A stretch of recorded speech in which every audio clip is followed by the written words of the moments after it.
Hello lovely people, how are you all doing today? I hope you are well. I am. It's another really grotty, wet day in old London town again. Boy oh boy, it feels like months and months and months of rain. But what better on an afternoon such as this than to curl up and chat books. Yay! So today's books, it's a little bit of a dip back into the archive. And this little run, I'm just trying to remember the date. Yeah, this little run is following my visit to hospital. So I'd actually done quite a bit of reading. I think it's sort of like the week of hospital and the week afterwards. And I was chuckling to myself, remembering that when I went into hospital, I went in as an emergency. I grabbed a bag to pack, to take with me, and I took clean underwear, toothbrush and toothpaste, and a stack of books. That's all I took. Clean undies, clean teeth, and something to occupy my mind. So this little run of books are included there. But also, and I was really glad to find this one, a rare, unfinished book. In my whole life, I'm not sure, maybe 3 or 4 books that I've started and then just thought, oh, life's too short. Anyway, so in fact, I think since talking about books on video, I think this is the only one that I've had such a strong reaction to and that I didn't finish. So let's just dive into this wonderful, most of them are wonderful little tranche of books from back in the spring of 22. Enjoy. Brilliant. Right, let's talk about some books. Oh my goodness, I've got a huge stack. Gonna rattle through it. Oh, sorry, gonna rattle through some of them. Yeah, because there are loads. Firstly, this follows on last year. Thought straight, Vivi, I'll show you what I'm talking about. P.D. James's Sleep No More. It's a selection of 6 short stories, or as they're called, 6 Murderous Tales.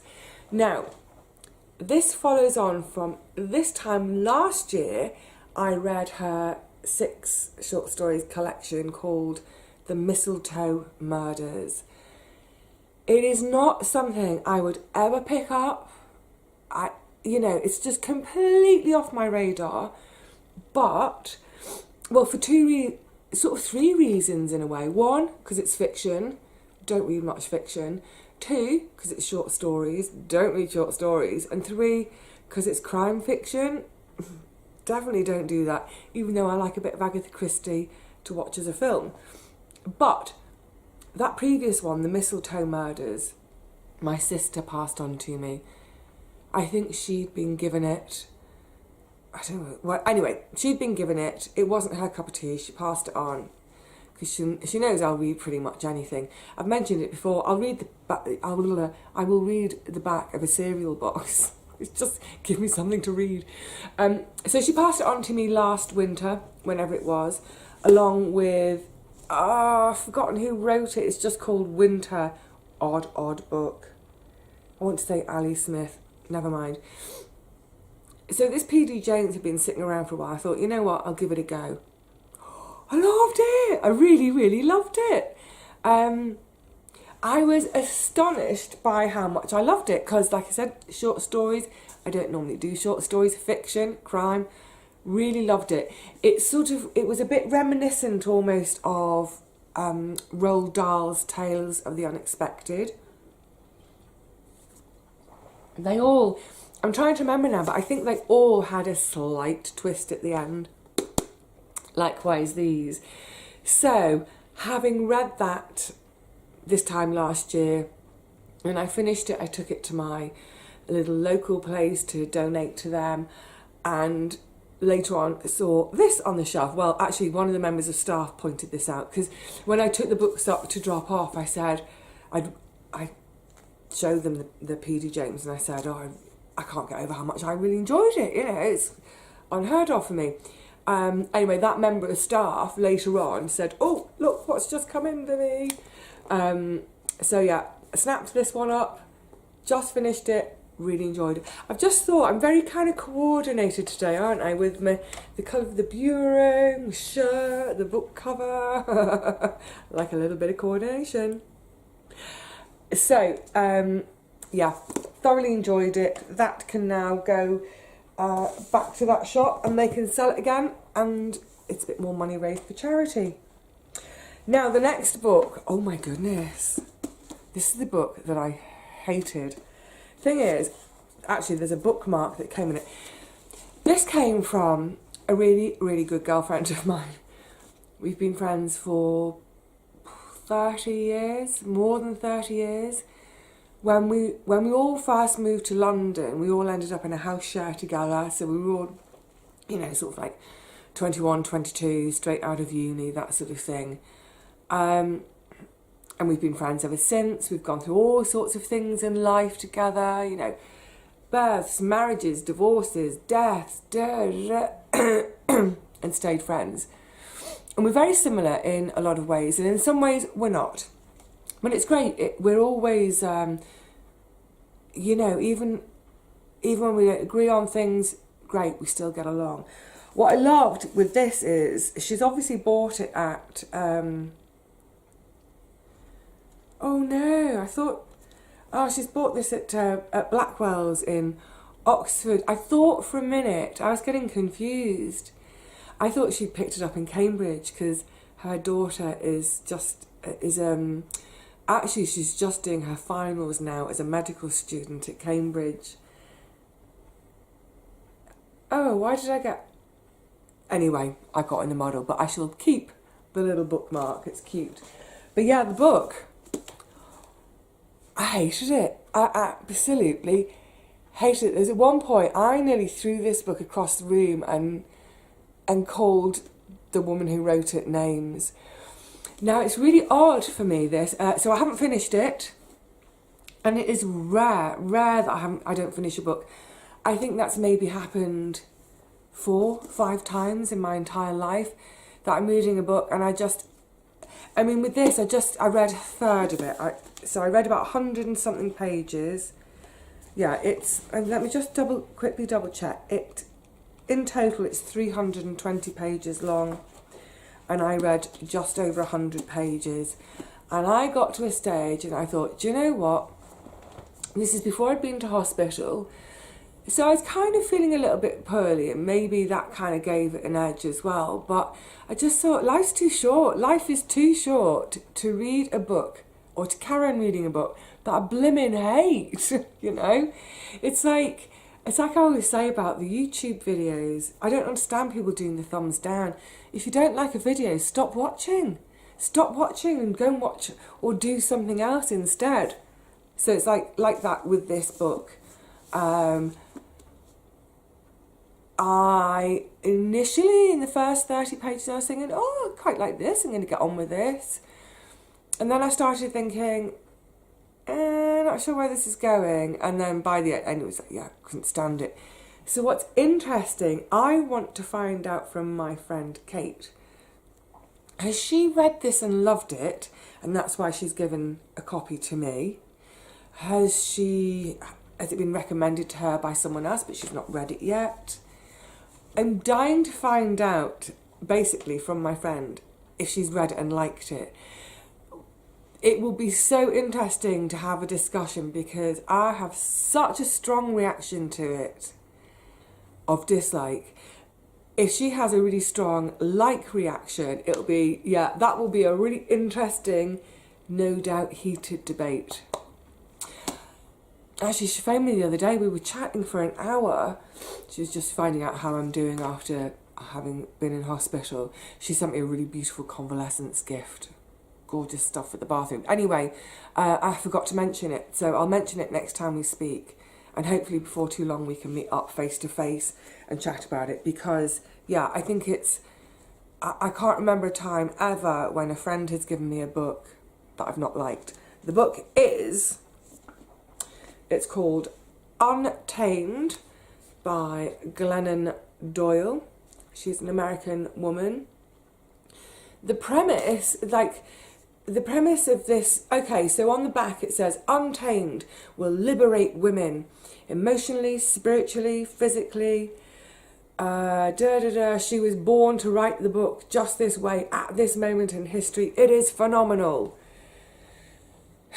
So I think it's, at first, what I was getting from it, it was like, oh, this is going to be so empowering. Be myself. I'm just seeing there's another bit of a quote on the back, to thine own self be true. And it is very much that thing of be yourself, be true to yourself. I think, you know, it's always good to think about these things and be open to them. I think I kind of am anyway. I think I am quite true to myself.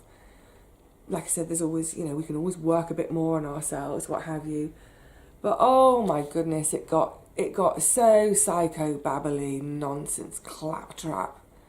There's one point she's talking about getting in a cupboard and sitting on the floor and being in the dark and going down into yourself, and then suddenly there's this liquid inside yourself, and the liquid is the light, and you are the light, and now you are knowing, and you are the knowing. And I was like, what are you talking about, woman? What are you talking about?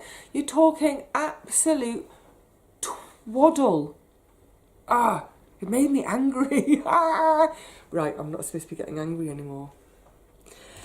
Yeah, it's so 21st century. Oh, princess. It's just princess babble. First world problems. Yeah. Anyway, I'm not going to dwell on it. Absolute poppycock and nonsense as far as I'm concerned, but I am really, really, really looking forward to having a chat with my friend about it. Oh my goodness, so there's 4, but I don't know if I'm going to get through all these today. I'm going to try and be quick. So, then, having thrown that one across the side of the room, I didn't read anything for a few days. Then I ended up in hospital, and these 2 are the 2 that I grabbed to take to hospital. I've just got to say how very this is the stack of the last books I've read. How completely pleasing is that aesthetically in terms of sort of like the colour? That is very happy making, isn't it? Okay, so basic premise of Outrun. The writer, Amy Liptrot, works in media in London, is drinking, too much drinking, is basically an alcoholic. She's originally from Orkney, she's Orcadian. She has a denouement moment. She's like really early 30s, she's been in London for about 10 years or so. She knows she's had enough, she knows she has to get off the booze. Now, I didn't know it was so much about the booze. I picked this up because it mentions wild swimming. I thought it was a book about wild swimming in the Orkneys. Long story short, she goes back to the Orkney Isles, and it's sort of how she heals, basically. She gets off the booze, and the wild swimming bit is tiny within the book. That was a bit disappointing, but there's so much about just being in these sort of wild places, observing the birds. She does some work for the RSPB, bird counting, sort of thing. She's outdoors. There's this sense always of the space and the wind and the solitude, and I loved all that. I would say that. Gosh, a lot of the London bit about getting messy in London I kind of recognised from my 20s, and all a bit too much. Not to the extent, I should say. I think, yeah, I do recommend it. I do recommend it as a read. I think if there's anyone who was a recovering alcoholic to reading, I think it might be difficult. I don't know, because I'm not one, and I don't know any recovering alcoholics to ask, but that's so much a theme throughout the whole book. I don't know if that would make it a hard read for someone who's recovering. I'm not sure. it might be a great read for someone who needs to tackle their drinking. I'm making it sound like it's all about the drinking. It's not. Although it is, that is the theme throughout the whole of it. It's kind of interesting because this book and then this book, they both have something in common, and then it was followed by this book. I do read quite a lot of nature writing about natural history, about plays. You know, like I was reading The Nan Shepherd about the Cairngorms a couple of weeks ago. I love those books. These are very much nature writing. They're very much about being in that space, observing that space and the flora and the fauna and the weather and what have you. But they're both overwhelmingly more about that the individual writer and their journey. I've said the J word. Their journey to, you know, their redemption through nature. And, you know, I read both of these back to back. I'll talk about this one in a second. I read them back to back, and I don't know if that was just too much in one go, because then I read this one. It's not a story about redemption at all. It is just nature writing. And I thought, you know, is this the new thing? This new generation of writers who are in their late 20s, early 30s, they can't write about nature without having to make it about some sort of redemption, about some kind of like healing journey. I don't know, am I being cynical? I mean, I think I have a healthy dose of cynicism in me. Was it the wrong time, because I was reading these in hospital and then this one when I came home, was it the wrong time for me to be reading about someone's pain and how they healed that in nature? I don't know. Or maybe it's just, maybe that kind of sort of self-help / nature book isn't what I'm after in life. I want the straight nature book. Not sure. I think they're both great books and they are really good books. But I think having read that one, I needed a break, and I shouldn't have read another redemption book straight after it. So, yeah, in a nutshell, being on the islands up in Orkney, gorgeous, really, really vivid sense of place. So much so that I was chatting with my sister the other day and we were talking about having a holiday together at some point, because obviously France is now getting on for 5 years ago. And my sister was saying, what about going to the Scilly Isles together? And I was thinking, what about going to Orkney together? I really, really, really want to go to the islands now. So yeah, great. So I followed it, as I just mentioned, with this one, Floating. And you see it says, A Return to Waterlog. That's a reference to this book. Oh, lovely, lovely. First edition, gorgeous. Waterlog by Roger Deacon, A Swimmer's Journey Through Britain. He basically swims through the British Isles. It's gorgeous. Roger Deacon, a naturalist, co-founder member of Friends of the Earth. Was it Friends of the Earth? I think so. Anyway, so this was written sometime in the 90s. Excuse my head being down while I just look at it. Okay, so it was published in 1999. It's 23 years ago now. So that was then. Beautiful. Oh my goodness, beautiful, beautiful, beautiful book. Deserves being reread over and over again. Gorgeous. This young man, Joe Minihane, it's him sort of recreating the journey that Roger Deacon did all over the UK with various wild swims, whether that's rivers, lakes, in the sea. It's mostly about river swimming. So I thought, oh, you know, perfect, because I loved Waterlog so much. Actually, I just bought that for my sister last year. Yeah, so I thought, great. Now, from the point of view of the swims in it, loved it, and he does it with various different friends, and we get to know the different characters and those different people. But again, here is a just turned 30, I think, 31, 32, media kid. It's like same as Amy. They're all like media kids. Weirdly, that's how weird it is.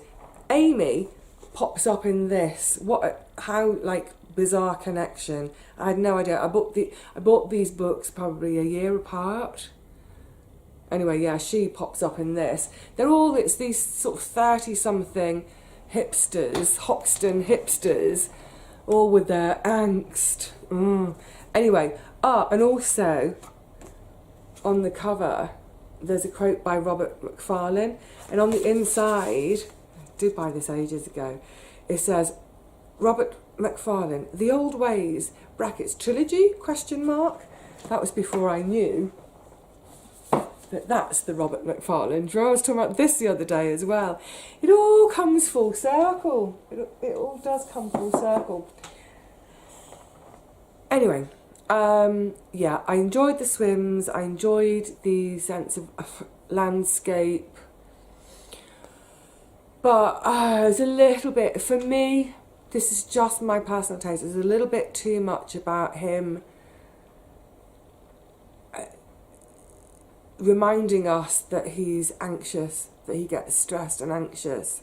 It's like, yeah, okay, Joe, we know you get stressed and anxious. You say it every chapter. He does, at one point, he does go and get help. He goes for a therapy of some sort. He talks at one point about CBT, but he goes to see a therapist, and that's great. And I think, yeah, let's talk about that. Let's share that sort of thing. Let's encourage people to get help as and when they need it. But I just think, as a book, if I was his editor, if I'd edited this, it would be quite a different book. That would still be there. That would still very much be there. But yeah, maybe a bit less so as the book goes on.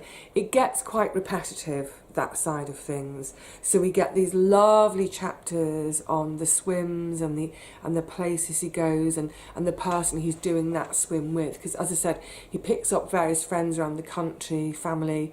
His uncle, when he does any swims in Yorkshire, he meets up with his Uncle Dave. Is it Uncle Dave? I think so. And that's lovely. So we get that lovely sense of character, of place. That's lovely.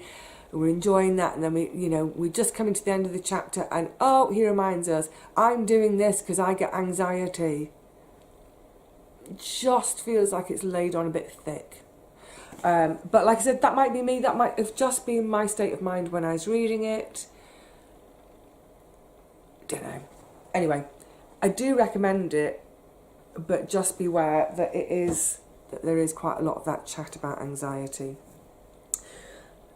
Then, moving on, I've moved on to this lovely book, Otter Country, In Search of the Wild Otter.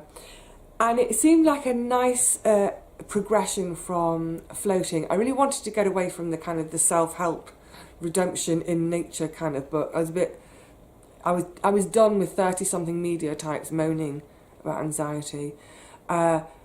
This is back to proper nature writing. There's no sense that who wrote it, Miriam Darlington, who is a poet, and you can tell it's beautiful writing. There's no sense that she's doing this because for any reason other than she loves otters.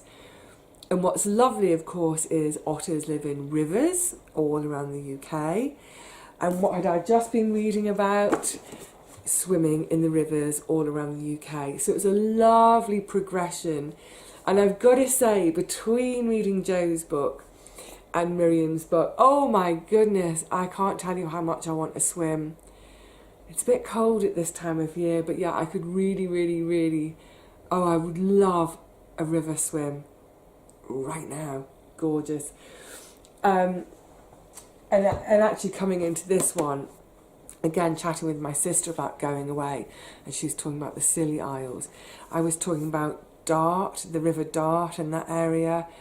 saying, oh, I've never really explored that. Anyway, so we're both getting excited at the prospect of getting away somewhere and swimming. Although apparently swimming in the Scilly Isles, the swimming is really cold, like even in summer. Even at sort of like the end of August, beginning of September, when normally around the rest of the country, that's the sort of the warmest our sea gets, is towards the end of August, beginning of September. First week of September, when all the kids have gone back to school, that's the best time in the UK to be having a holiday, to be out and about, to be sea swimming. First week of September, brilliant. Anyway, yeah, apparently in the Isles of Scilly, it's freezing even in the summer.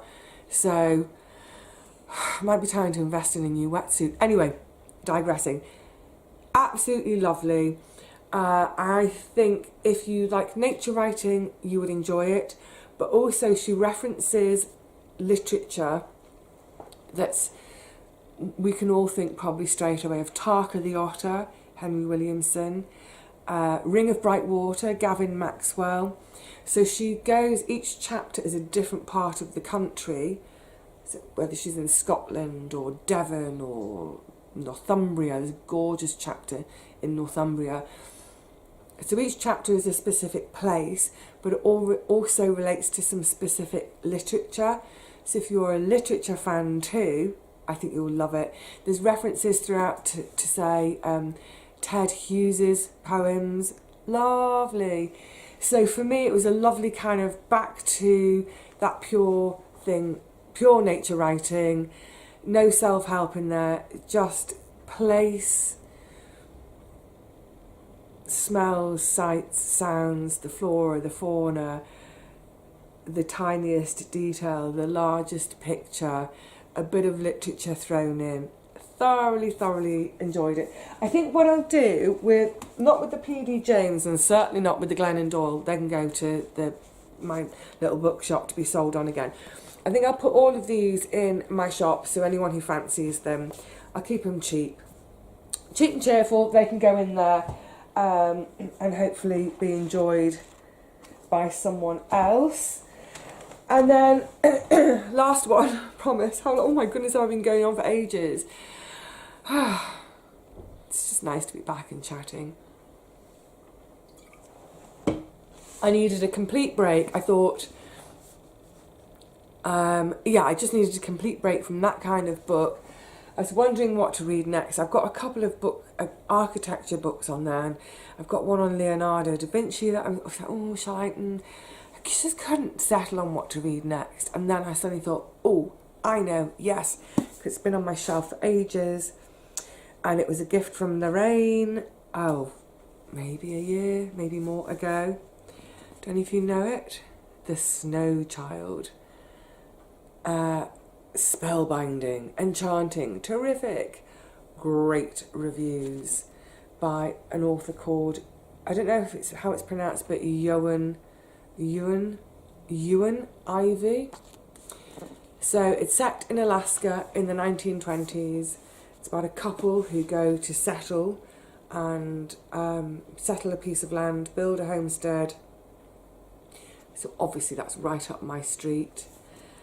Now it's fiction, and I think at the first half of it, it is that sort of that enchanting, it's almost like Grimm's fairy tales, the forest, the snow, this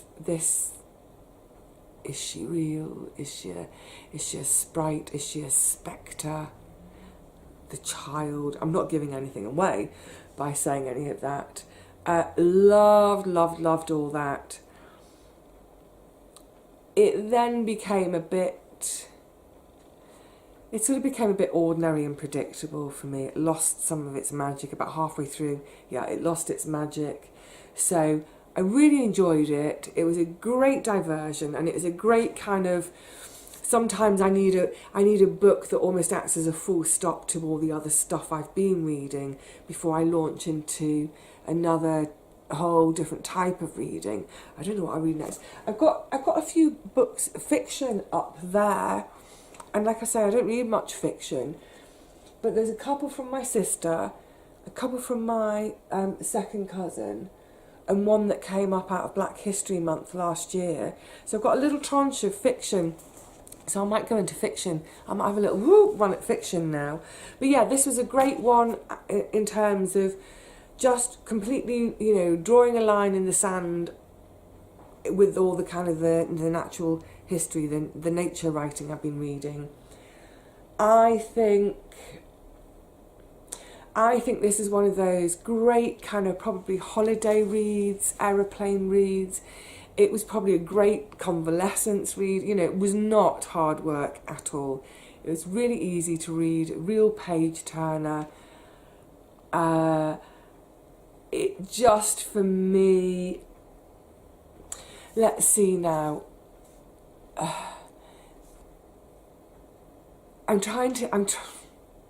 Get your brain in gear.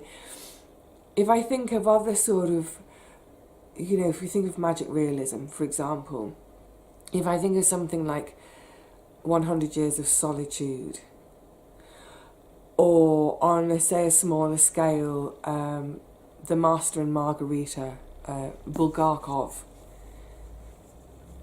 Very, very different books, of course. I feel like those books will stand the test of time. They'll stay with me forever. And they will probably be on shelves, not just mine. They'll be in print for a long, long time. I don't know that that's the case for this book. All of the blurby bits I read, I was thinking, wow, this is going to be amazing. It's lovely, but I wouldn't call it amazing.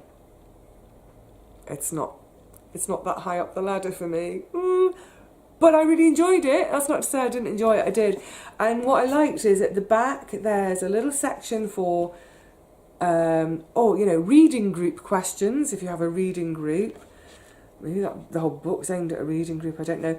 But there's also, I'm trying to find it now, there's a little section, right at the very back, 12 books by Alaskans, because the lass who wrote it is an Alaskan.